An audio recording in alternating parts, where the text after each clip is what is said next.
World Cup disappointments, the evolution of modern football, and the veterans playing their final stage. Today on 3 at the Back, Ali and Frantz are joined by Ihsan Yilmaz, bringing us inside the game with his camera, from Kenan Yıldız, Montella, and to a Yunus Akgün goal from the touchline.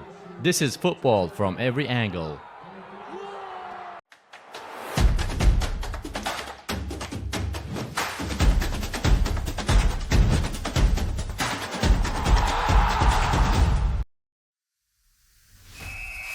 Okay, hello everybody. Welcome to 3 at the Back, where football culture and passion come together.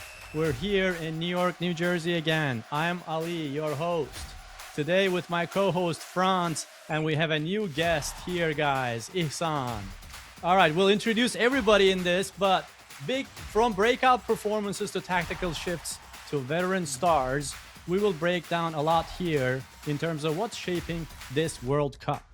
All right. Big thanks to Speyra for the custom gear. All right, let's dive into the show, the surprises, the disappointments, and the stories behind the score lines. You will find all of them here. Don't go anywhere. Let's start with our message. Speyra, the custom t-shirts such as the one I'm wearing today again, all right, are from Speyra. You can create your own personalized t-shirt. Guess what? With your name, your number, your favorite phrase, or match day concept. Speyra, your print, our design. All right, guys, so it's really interesting. Welcome both of you, Frantz and Ihsan. It's great to have a guest today, Frantz, right? It's always good to have a guest, especially a guest with his involvement in football and soccer. I mean, we love people from the community. So yes, Ihsan.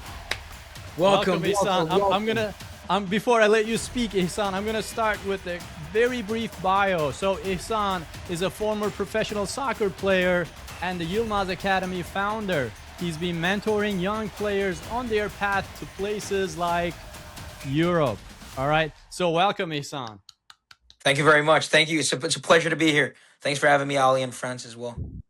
All right, so I have a lot of topics to talk about. Let's really dive into this, right? Disappointments. Oh my God. Ihsan may feel what I'm feeling with this, but Frantz, we have a lot of disagreements with what's going on with Frantz with this, but you will definitely get what's going on in that regard.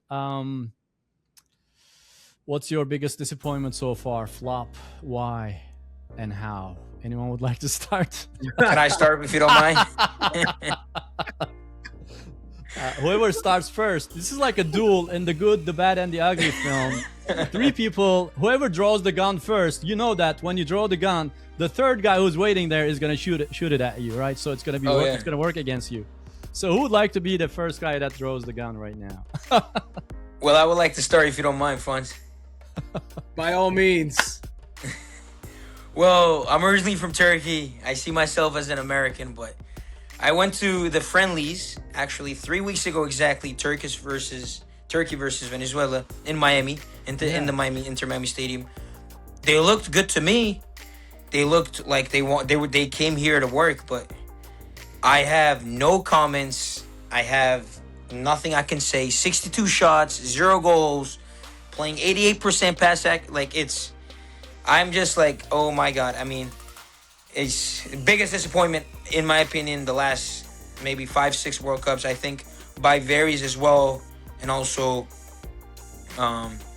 it's not just my opinion. A lot of people think the same as well. Believe it or not, they were the first team to get actually knocked off the tournament. A day later, Haiti got knocked out, which is very crazy. Just the second week of the tournament, that happening to one of the underdogs, plus the dogs as well.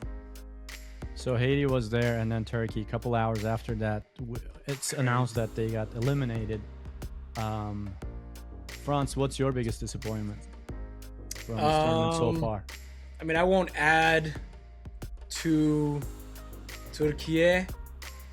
I won't say I told you so, but we'll come back to that. Now, I think the biggest miss for me in this tournament has to be Belgium. Belgium with all the firepower. And you look at the group, New Zealand, Iran, what's the other one? Egypt. Belgium is supposed to be on top in this in this part of the tournament. They're right now fighting to even qualify. What a disappointment. I am just The golden generation, bro. Golden generation. Messed up all of my predictions. So Belgium, 2 thumbs down. Well, for my case, I think these are really good points. I guess this is gonna. I don't want to bring everybody's energies down. I'm gonna talk about something outside the pitch a little bit, but it's definitely related to Turkiye as being having the biggest disappointment for me, from the fact that we're kind of part of, as a family or society here. A lot of Turkish people are living in the US. They're part of the diaspora here. It's just, you come to this big watch party, you watch the game, you go like lo lo lo lo lo lo lo lo, right? Everybody has expectations. You're getting there, especially after the first game, Australia, and then we're like, okay, that's just an accident. Let's go for Paraguay. We're gonna do real well. You go there, the kids are there, the young kids, they wear their jerseys, the flag, Turkish jersey, everything is there, and you're like, at the end, after the final whistle, there's this quiet, there's this pause. Everyone is quiet. Some people, they may get angry. So that's the biggest thing in terms of the disappointment for me. I would have probably worn my jersey and walked around New Jersey really happily, but I don't really feel like doing that.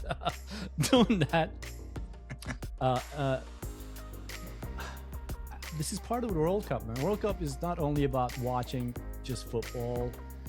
There is a lot going on. You could see a lot of flags everywhere on cars. You could see jerseys. You could see these flags on houses, around the houses. It's pride, but it's also storytelling, right? Parents passing the culture forward. I'm a parent, right? So I can relate to that. Kids growing up knowing they're part of something bigger in that regard, right? Than where they live right now. It's a big thing. So I've seen a lot of these kids going through that disappointment. 10-year-olds, 11-year-olds, 12-year-olds, 19-year-olds, right? It's, in a way, the diaspora makes the World Cup feel local everywhere. So that's coming from a personal perspective and observations I know. And today, and I'm sharing the picture with everyone, today when I was going to the plaza just to grab something from a supermarket, I've noticed this huge flag in front of a car. I thought it was Colombian flag. Guys, Colombian flag, Venezuelan flag, and Ecuadorian flags are very similar. I thought it was Colombia. I was like, yes, Colombia, yeah, be proud. Then I found out that it's Ecuador. Yeah, Ecuador and Ecuador is, it had the little thing in the image. Yeah. Ecuador, and they were so proud. So this is also telling me a lot about the idea of diaspora, right? It's not only about watching football, it's more than that. And the World Cup is one of those rare things that make us go through that in every 4 years, which makes me double sad because of what Turkey actually had done or couldn't really do in that regard. Disappointments. So that's the biggest thing, man. Day 8 or day 9, Turkey is out. There's a game. It's just it's not gonna change anything. The last game. I don't know what happened with these guys. They got. Can we rewind the part where I predicted this? Okay, Ihsan, this guy claimed that Turkey will not make it out of the group. Guys, you could check out our shorts, guys. Frantz was saying that, unfortunately, like a week before, in our first episode recording, 2 days before the tournament started, he said Turkey will not make it out of the group, and we were having a lot of fights. Guess what, Frantz? We're gonna come back stronger, bro. We're gonna come back stronger. Now, guys, give us 4 years from this. Arda Güler says that this is a big accident. We really apologize. We couldn't really expect anything like this, but we're gonna do real good in the next tournaments, hopefully in the next World Cup. No excuses. No excuses. No, Arda Güler, as you guys know, I'm a Real Madrid friend. That's my homie. That's the homie. I mean, what a player. But I think he tried. That's my perception. But as I said before, with that kind of coaching, with that mentality coming into this tournament, yes, I felt like it was still a struggle. Like, I didn't see an identity, a style in the players that Turkey has. Çalhanoğlu, I mean, he was not, I mean, he did pretty well, I thought. But again, as a collective, I think as a collective, the tactical plans were just not there. And when we look at the coaching, I'm sorry, I'm just not an Italian. There's a reason why Italy's not here. Sorry, my Italian brothers and sisters, but there's a reason why Italy's not here, because Montella, I couldn't see it. I couldn't see it. Sorry guys. One quick question. I have a lot of topics. Ihsan, what do you think? Number one reason that Turkey really underperformed? To be honest, I think coaching. You just asked me a reason. I just blessed it out there. Coaching. Period. One word. What could it didn't make any sense. I actually, quick fact. I asked my younger brother about this. I said, "How would you play against Australia? Because you knew what they were gonna do. They've been doing this the past, 15 years." Just using counterattacks, using how they're 6'3", everybody. And he literally named out a starting 11 better than the coaching.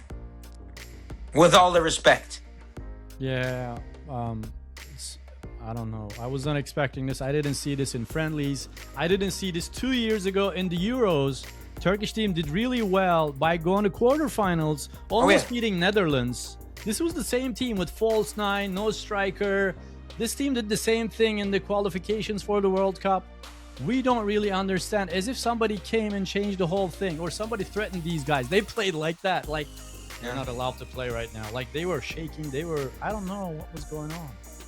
So, Ihsan, you've been to the friendly in Miami, Venezuela versus Turkiye. Tell us about that. How was that for you? What did you do exactly? And what type of clips you've been sharing with us? I mean, yeah, absolutely. I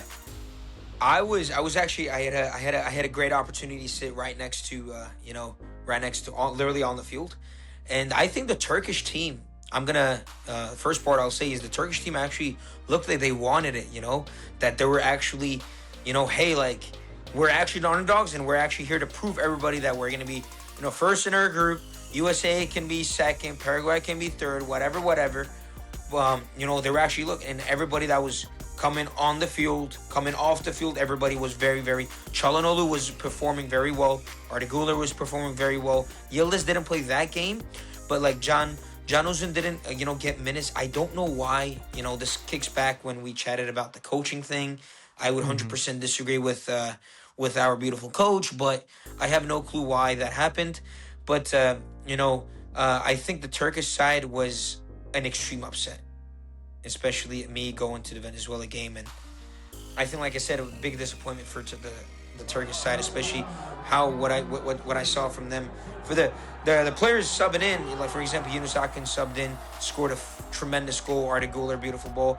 And we couldn't even show 1/5 of it.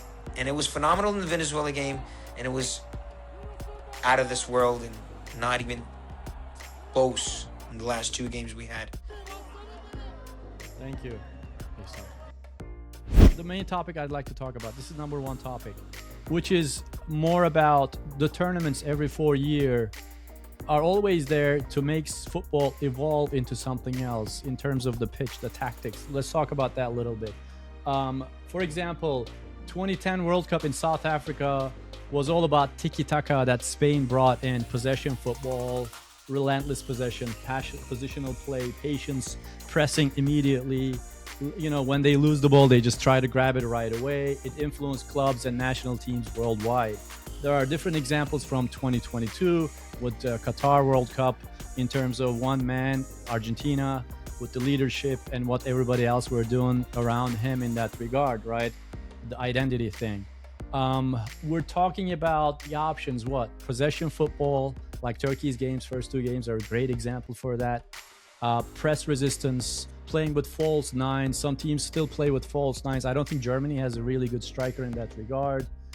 Counter-attacking football like Australia or Paraguay, that we've been really closely watching in that regard. What's a new common thing that you guys have been observed with the World Cup so far in 2026? Possession football, press resistance, false nines, counter-attacking football. What's changing? What's evolving, if you've seen anything? Yeah, I mean, Ihsan, or if you want to go first, but I mean... Go ahead, please.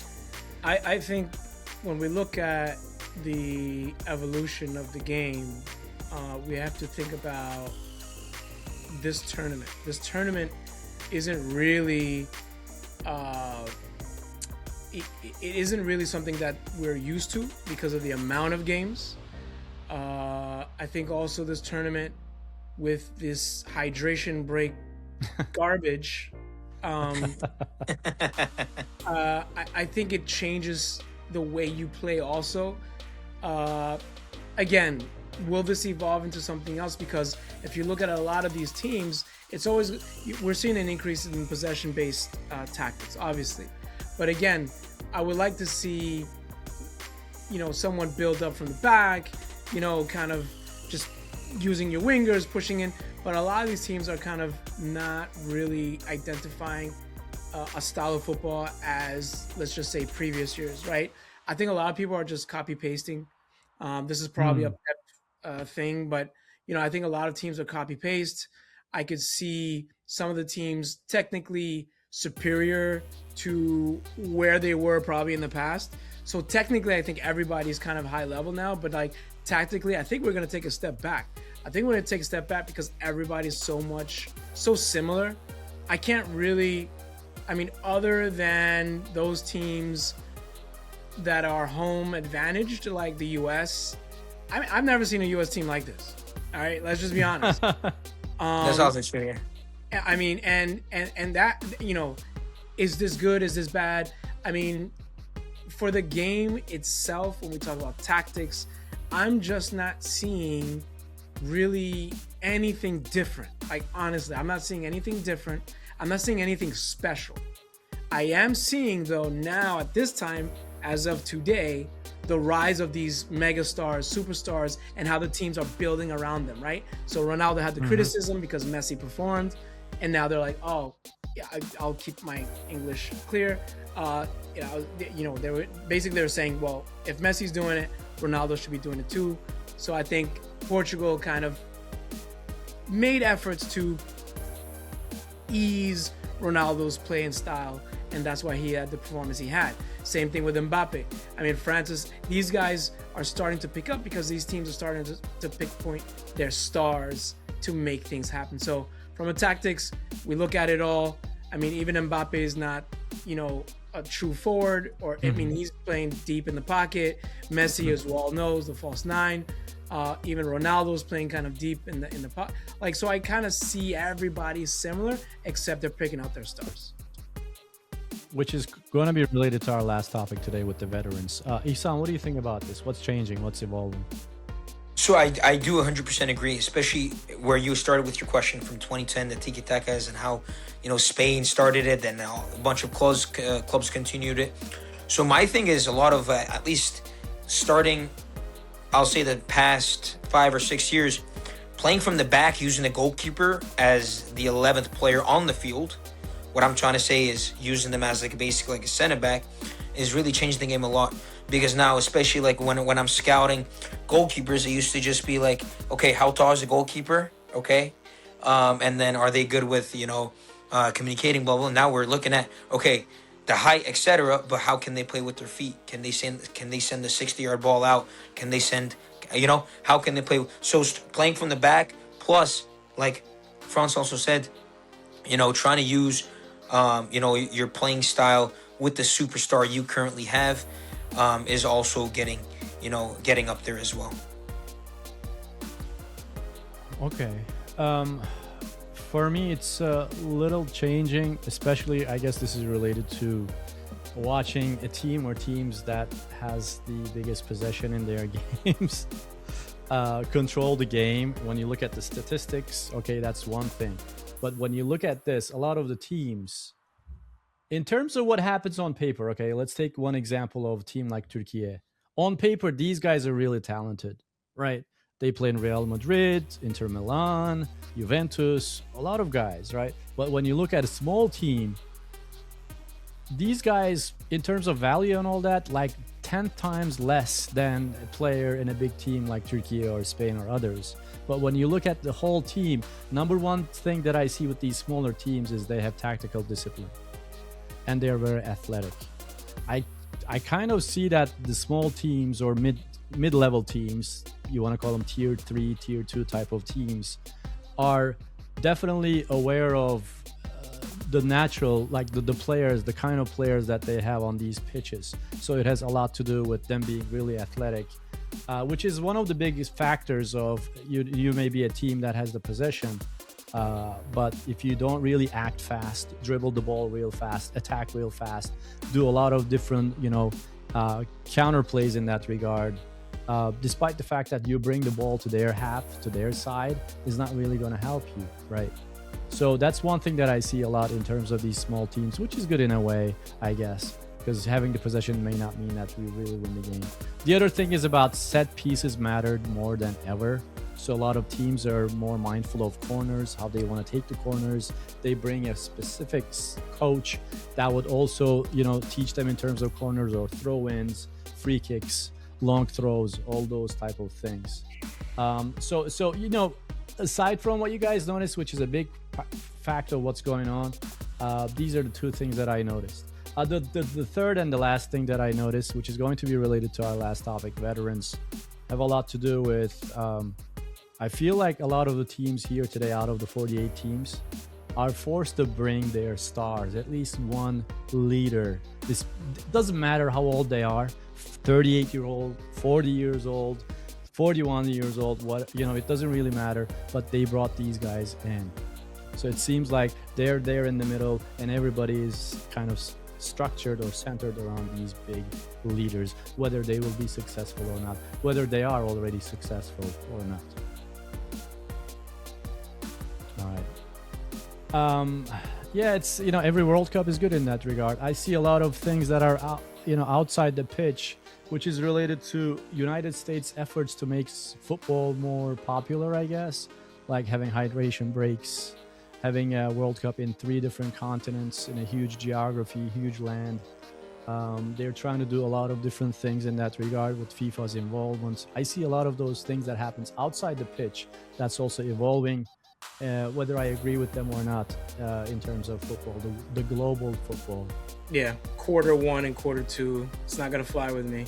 I don't know what I mean, they call them quarter 1, quarter 2, quarter 3 now. I didn't hear that, but I guess.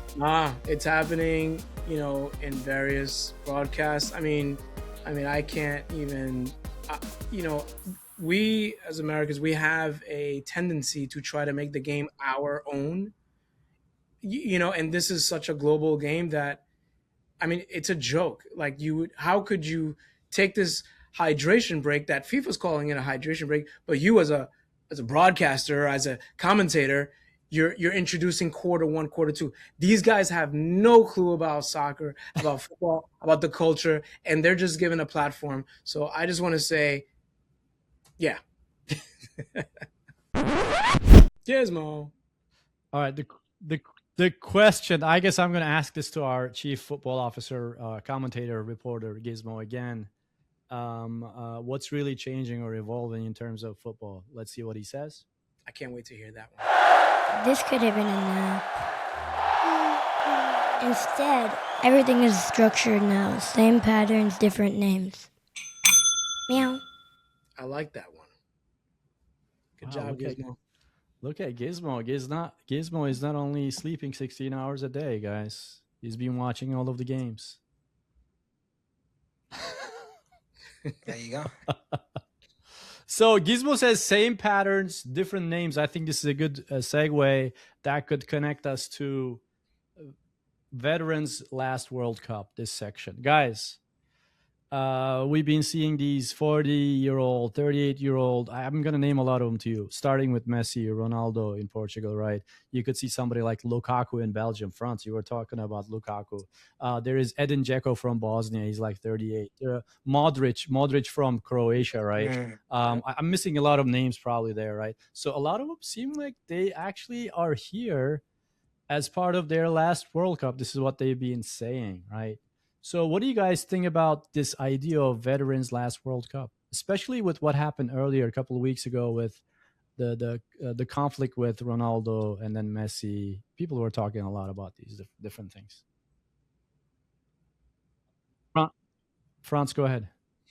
Yeah, Guys, I go ahead. mean, I'm gonna be a little. So when I looked at, okay, so Haiti, obviously my father's Haitian. I got a Haitian background, so I paid close attention to Haiti. When I looked at Placide, I mean, the guy, it's a tough one because some of the things that he did as a goalkeeper, obviously, I don't think he could have saved, but I think some other things, he's just too old to be there. I mean, when you look at Japan, who brings in like a Suzuki, I mean, the kid is just phenomenal, right? He's young, he's talented, he's got so much potential. They're putting a platform from him, and he's performing, right? Haiti could have done the same thing. Seeing Ronaldo and Messi. I mean, look, I'm not a Messi fan. You all know that, but I mean, Messi. what does it say? He's walking on the pitch and he's scoring. It makes me look bad because I want to say bad things, but I can't because he's scoring, right? And I'm not a fan of his play. Are you a bad person? I'm a Modric fan. I love Modric, but what is he gonna like? So there's a bad and a good. I love what Ronaldo did.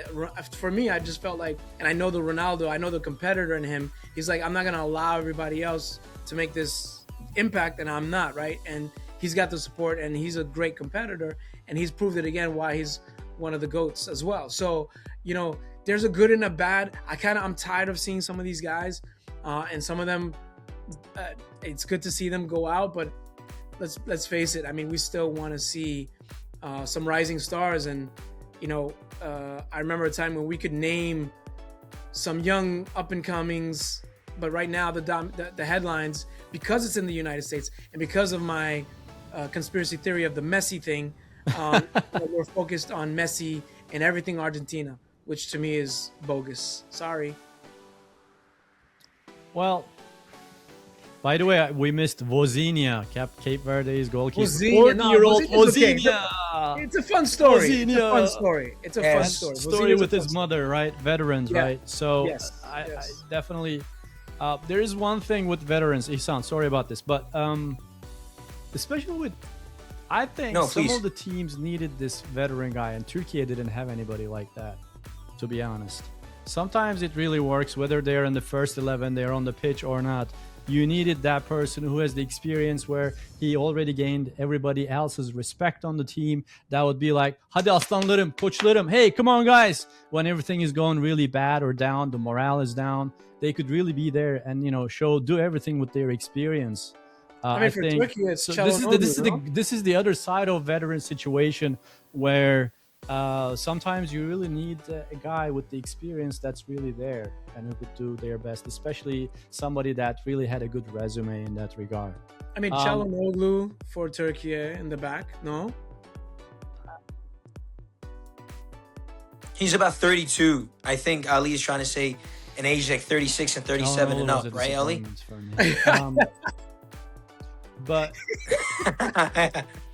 yeah, somebody that's really older that gained everybody's respect. Maybe that's about to end his career, but they are just there. Maybe they could play 15 minutes. I'm not sure. So you're saying that's but the somebody missing piece. that's definitely older. That's I the wish I missing could have an example of that right now. If anybody comes to your mind, Ihsan, let me know, from like somebody that's out and currently playing or That's just currently retired. playing? I mean, just retired, I think. Yeah. I mean, do you remember, Ali, the Yilmaz times when he was like 37, but he was in Lille and he was still scoring like 13, 14 goals a season and made him a champion, and he came into Turkey. National team still did the same thing. I think in this, I mean, since he retired active players, maybe just to have him there, I think he's about 37 years old. Cenk Tosun, he doesn't have the best resume, but at least he played in Everton. He played in these are good examples. Everton currently is They may Fenerbahce. not have to be a striker or a forward player, but these are really good examples. So overall, the question with the veterans last World Cup, what is your insight about this, Ihsan? What do you think? So I'm going to answer this in two ways. The first one being is, I want them to be there. I think they're very important. Like Ali, like you said, how get motivating and pushing the youngsters and how teams like Turkey didn't fully have a veteran in the team, and some teams, some national teams currently do so. But to be honest, like a lot of my current players always criticize me for this, but I think we have to get over him. I don't want to watch Messi walk on the field, and then get the ball, because like by the way, I love Messi. Like with all the respect, you know, he's, in my opinion, one of the best of all time. But like I watched with him with my own eyes. The game is just playing just for him, and I think he has to score. He's a Messi, you know. And by the way, friends, I'm also a Ronaldo fan. I used to live in Portugal, so I have to be a Obrigado. Ronaldo Obrigado. fan. I played professionally there. De nada. But de nada. But the thing is, even with Ronaldo, you know, I want him to hit that 1,000 goals. But like the first game, I don't know if you guys watched, but everything was trying to go to Ronaldo, and Ronaldo couldn't create chances. Maybe he could, but he couldn't finish, and it's not always there. And I think with having them there is a good thing, and not having them there is possibly a good thing. And I think some teams they have to start trying, you know, how can we have him but not Guys, play him, I'm gonna or have just to disagree don't with have him both at of all. you. All right, I'm coming from come on, stars and all that. The whole thing is, you gotta understand, FIFA 2026. I'm a filmmaker. It's coming from the idea of Hollywood. This is all Hollywood, guys. I'm not saying things are scripted or anything like that. Don't get me wrong. In terms of how things are presented, every team needs to have their protagonist. Protagonist in films means the main character, right? So you have Messi as the main character. Everybody goes there to watch. It's almost like seeing Messi's image on the poster of the film. So you're like, oh, Messi is in this film. Let me go watch this, right? And they have Ronaldo on Portugal's side in that regard. And you have, you're like, what's happening with Hollywood films? There are happy endings. There's this poster idea. Everything is being sold in that idea. So you're watching all of these games with, I think, the invitation of these big stars being there, despite the fact that they just walk, don't run that much. We were talking about this. Have you seen Lukaku's big gut in the first game? Oh my God, this guy scored, but he was like, I ate a he had taco the belly and game. everything. But despite all of these things, this reminds me of a film like a Superman or Spider-Man, with their presence, final act, redemption, the story, and legacy players, right? I'm gonna cut you because Hold on. Let me finish. hold Older, on. tested, The but thing still is, carrying the this is not a torch. They are movie. carrying the torch when This it is not a matters movie. most, guys. They don't dominate every scene, all right? But in key moments, they save their times. They save their times. Ali, I would disagree The with you on that. superpowers, the tournament pushes toward a hopeful, emotionally satisfying ending. So I kind of feel this is what they're kind of pushing in that regard, with the involvement of stars, because I see this pattern in almost all of these big teams. They all have a star, and I don't know what's going on here in that regard. Frantz, you were disagreeing with me. Say the last thing. Did Coca-Cola pay you? Yeah. I mean, this is a marketing ploy. I'm paid This by is those marketing. guys. I'm paid by those guys. This is marketing. I mean, what you're talking to me is marketing. That's the problem we have with the game. We're losing the essentials, right? The essentials are what? Look, when you have these legendary players playing, fine, that's okay. But let's not make it the narrative. Like, it shouldn't be Messi in 5 commercials out of 9 that are on TV, right? Let's not make. Now you remind me of 300 Spartans. Okay, go ahead. Yeah, no, I mean, think about it. Like, the game is, and that's where I think we're losing. This is where I think this World Cup, unfortunately, is about. It's about this, what you're saying, this marketing, this storytelling. For me, the best storytelling, the story about Suzuki. Like I just told you, this kid, this up and coming kid, out of nowhere. You know what the best story is? Cabo Verde. Like, these are nice, right? Like Vozinhos, like these are nice, right? But I understand the idea of, you know, having somebody, you know, be there for the team and mentally, but you have a whole nation that's expecting performance, right? I think Ronaldo has a special case, but I think as a nation, you deserve to have the best on the field, and I think some of these guys are not the best. I mean, if you look at, I think personally, I think Norway does it right. Like, I I think Norway's for me that's the dark horse, because Norway is quietly beating people senseless. If you talk about football styles, tactical discipline, you talk about character. I mean, this is a unit. This is a complete unit. And you have a superstar. Nobody's talking about him. I'm not a fan, but nobody's talking about him. Who's that? Haaland, right? So That's I think not a veteran, but it's a star. not a veteran, but The narrative. I think it should be the Haaland. narrative is more about one man saving the whole team. Like Yeah. the movie you went, you expect Gladiator to be there and save the whole Romans or whatever the case may be. That's the narrative. I like the Haaland, Mbappe, Lamine Yamal beef. Like, I like that kind of thing, right? Where, yeah, they're the younger up and coming. I just feel like the older guys, they did their time, man. Like, it's done. Yeah. So wow. From one old man to the next. One old man to the next. I'm gonna talk about the message here for a second. This is not just a regular t-shirt. It's custom made for you. Whether it's for your friends, your football team, your match day outfit, or your own personal style, everybody, you can carry your story on your t-shirts. Spera, your print, our design. All right, I have two topics, but I think we're kind of really short with the time, so I'm just gonna get your answers and explain why, if that's okay. Would there be a surprise semifinalist? And elaborate. What do you guys think? Ihsan, let's start with you. Would there be a surprise semifinalist? And elaborate.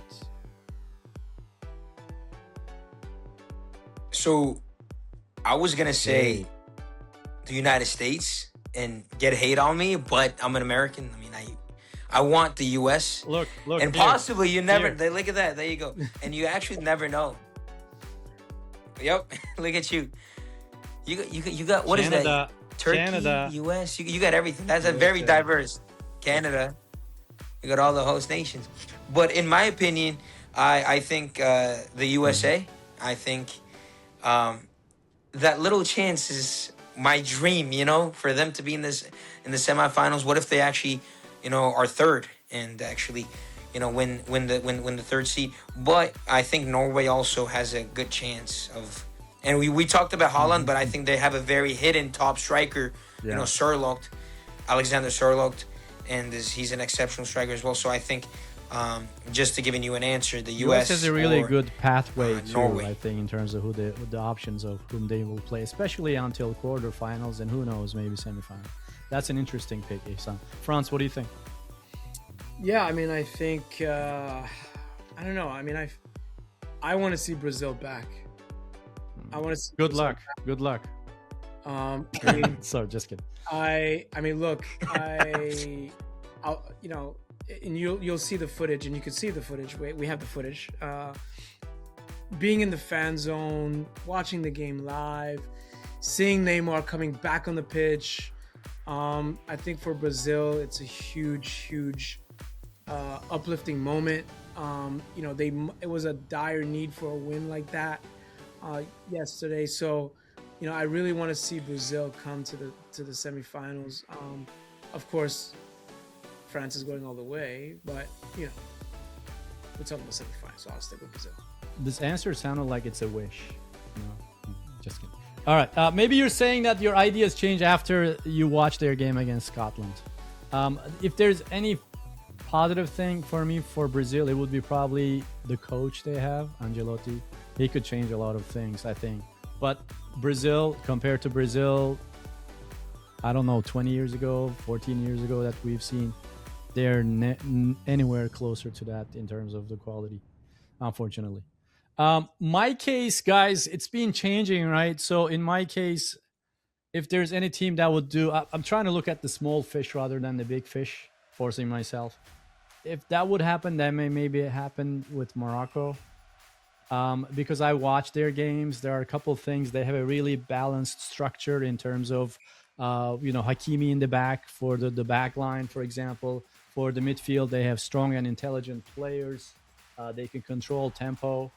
And then they have more unpredictable players in the attack, like Saibari and Rahimi. They're emerging, so they don't really rely on one star. The other thing is, against Haiti, one thing that I test with a team is more about if they concede goals, they go behind.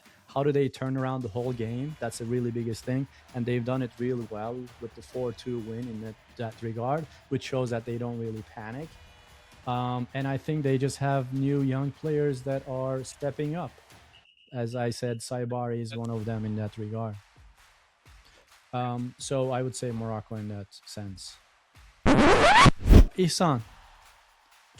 I think it was a great conversation. I think it's exceptional. But Turkey, man, oh my God, I just can't get over it. Because I was gonna forget about it, and then now we actually started talking about it. We talked about Turkey for 10 minutes, and now I have to take another 4 days to forget about them. And plus, they're probably gonna lose today. I hope they lose against the United States today. But final marks. Thanks for having me. It was fun. Thank you. Glad to have you, Ihsan. Frantz. Ihsan, yeah. I mean, look, we're just getting started. The tournament is really taken to another level. Like I said, all the disappointments, they will unfortunately just have to be happy to have been here. Other than that, look, I think we're going to see some great games in the next few days. Tonight, USA, Turkiye. I think US, do you rest Pulisic? Do you take so I think the US now is comfortable enough, but I still think that we still need to show that we're consistent and we're building character as this is a tournament, guys. This is not a league. This is a tournament. Yeah. So I want to see the US building more character. I want to see the other teams start taking shape, which they are. Yeah, man, I can't wait to see the next few games. That's great, guys. Wow, we'll see what's going to happen with the tournament. Especially, we're coming almost towards the end of the first stage. The knockout stage will start after June 28th, everybody. So, that's all for today. Thank you very much, Ihsan and Frantz, for being, with us today. Keep the conversation going on in the comments, everybody. Tell us what we got right, what we got wrong. And we'll see you next time on a new episode. Bye.